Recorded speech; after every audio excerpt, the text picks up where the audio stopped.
this administration, actually, the president is being introduced. Let's listen in.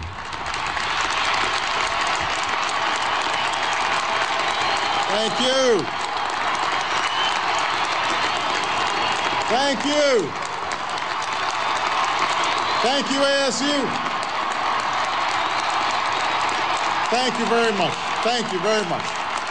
Thank you so much. Thank you, please. Thank you very much. Well, thank you.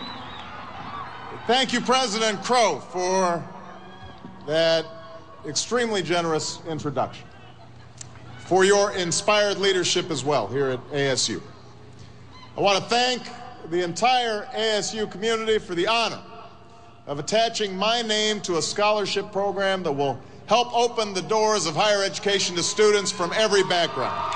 What a wonderful gift. Thank you.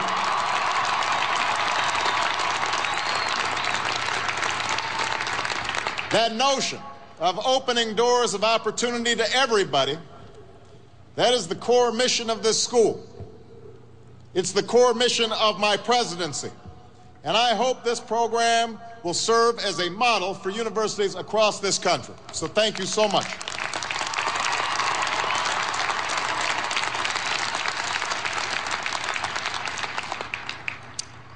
I want to obviously congratulate the class of 2009 for your unbelievable achievement.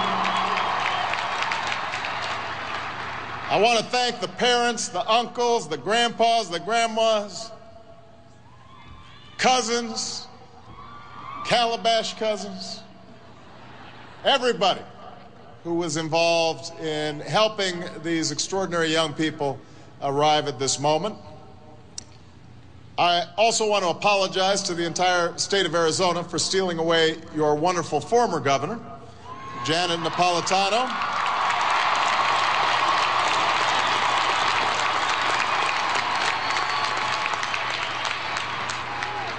But you've got a fine governor here, and I also know that Janet is now applying her extraordinary talents to serve our entire country as the Secretary of Homeland Security, keeping America safe, and she's doing a great job.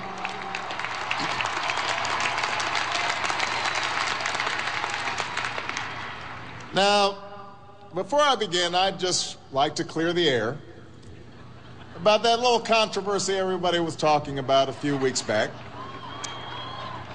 I have to tell you, I really thought this was much ado about nothing.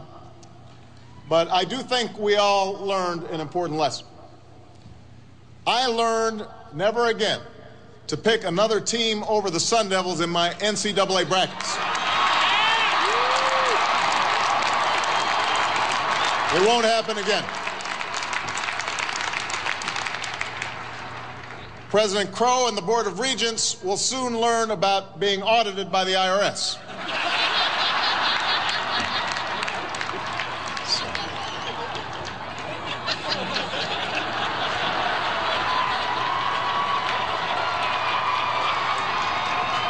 Now, in all seriousness, I come here not to dispute the suggestion that I haven't yet achieved enough in my life.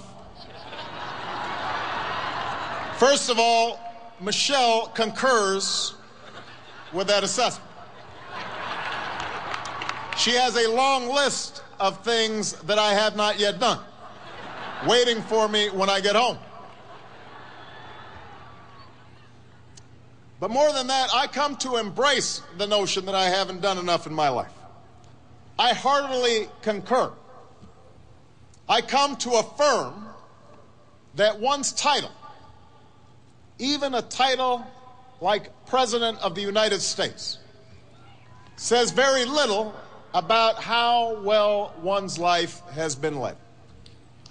That no matter how much you've done or how successful you've been, there's always more to do, always more to learn, and always more to achieve.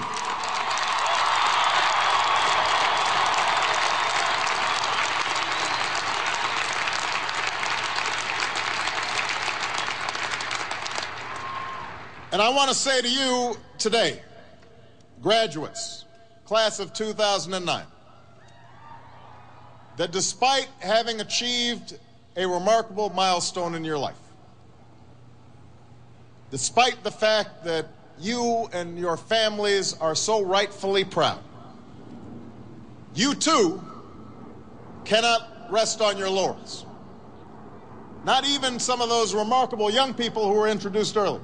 Not even that young lady who's got 4 degrees getting today. You can't rest. Your own body of work is also yet to come. Now, some graduating classes have marched into this stadium in easy times, times of peace and stability, when we call on our graduates simply to keep things going and don't screw it up. Other classes have received their diplomas in times of trial and upheaval, when the very foundations of our lives, the old order, has been shaken. The old ideas and institutions have crumbled, and a new generation is called upon to remake the world. It should be clear to you by now the category into which all of you fall. For we gather here tonight in times of extraordinary difficulty for the nation and for the world. The economy remains in the midst of a historic recession, the worst we've seen since the Great Depression. The result in part of greed and irresponsibility that rippled out from Wall Street and Washington as we spent beyond our means and failed to make hard choices.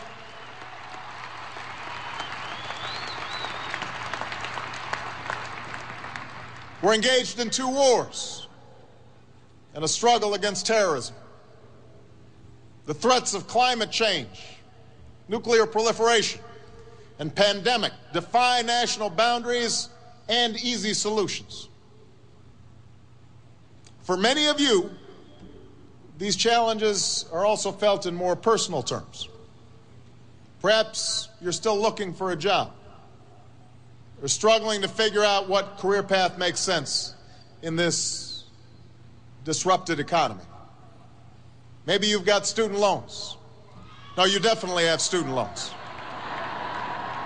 Or credit card debts. And you're wondering how you'll ever pay them off. Maybe you've got a family to raise.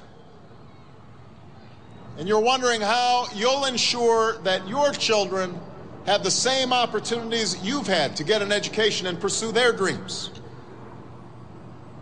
Now, in the face of these challenges, it may be tempting to fall back on the formulas for success that have been peddled so frequently in recent years. It goes something like this. You're taught to chase after all the usual brass rings. You try to be on this who's who's list or that top 100 list. You chase after the big money and you figure out how big your corner office is. You worry about whether you have a fancy enough title or a fancy enough car. That's the message that's sent each and every day, or has been in our culture for far too long, that through material possessions, through a ruthless competition pursued only on your own behalf, that's how you will measure success. Now, you can take that road, and it may work for some. But at this critical juncture in our nation's history, at this difficult time, let me suggest that such an approach won't get you where you want to go. It displays a poverty of ambition.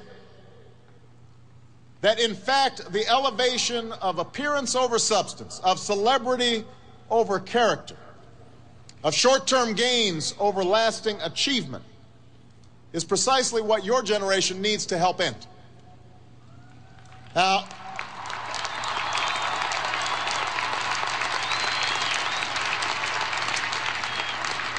ASU, I want to highlight 2 main problems with that old, tired, me-first approach to life.